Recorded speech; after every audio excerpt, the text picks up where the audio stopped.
dneska k večeři si připravíme bramboráky s kuřecím masem, zeleninou a nivou. Na bramborákovou směs budeme potřebovat brambory, vajíčko, majoránku, hladkou mouku, česnek, sůl, pepř. Všechny ingredience si smícháme.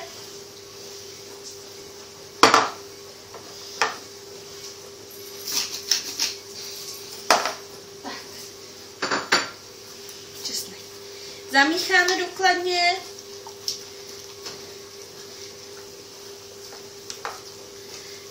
Solíme víc.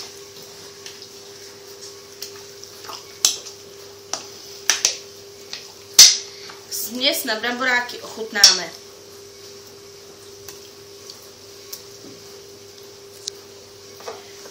Přesolíme.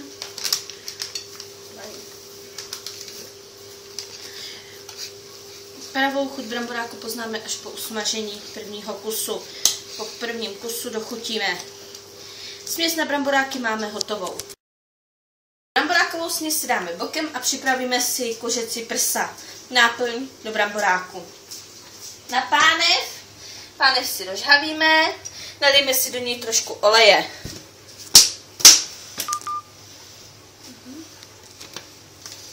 Počkáme, až se nám rozehřeje. Zároveň si můžeme teda začít dělat bramboráky na druhé pánvi.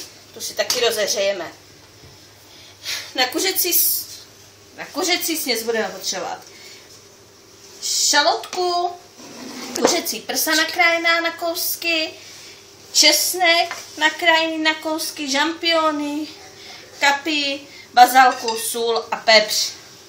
Ingredience postupně dáme do pánve, orestujeme a máme hotovou směs.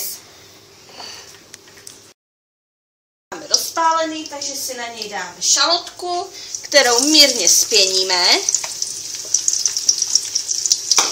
Druhá pánev se nám nahřívá na bramboráky, máme jí olej, šalotku jemně promícháme a necháme zpěnit.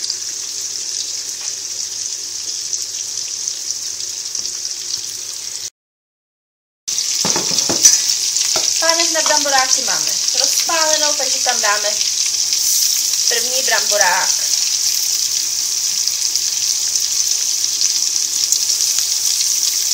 Uděláme si takovou větší placku, kterou z obou dvou stran opečeme do zlatova.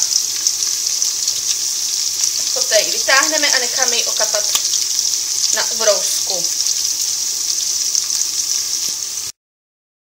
Je sklovatí, přidáme k ní trochu česneku. S česnekem opatrně, jenom tak jemně, aby nám nezhořkl.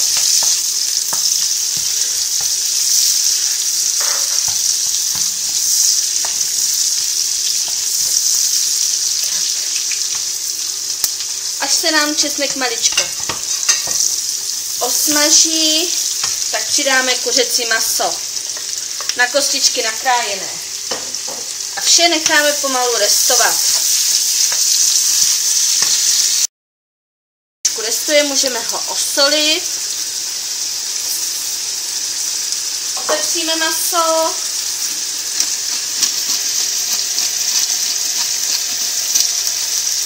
Přidáme čerstvou bazalku, kterou jsme si předem nakrájeli.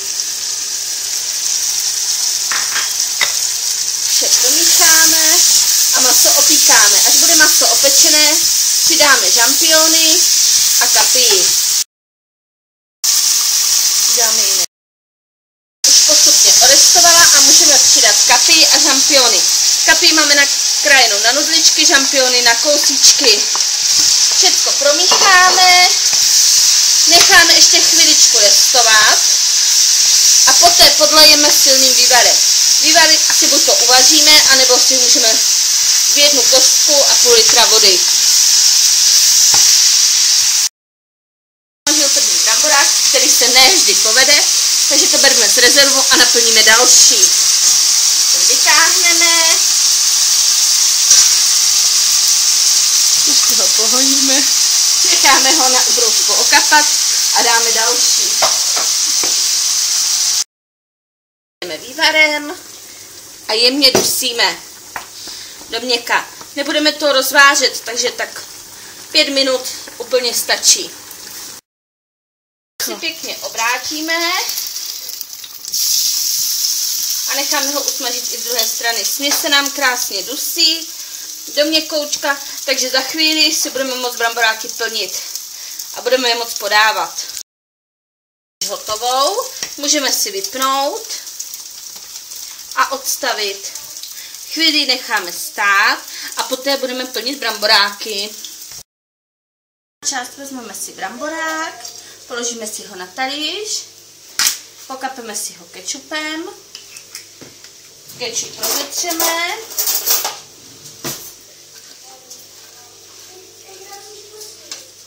dáme malinko nivy. Na tuto směs, nebo na bramborák, dáme směs,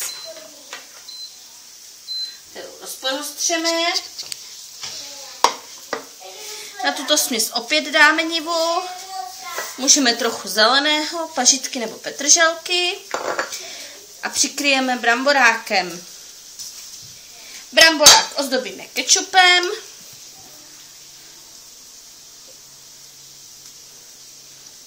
jemně posypeme nivou, pařitkou nebo petrželkou a můžeme podávat. Přejeme vám dobrou chuť.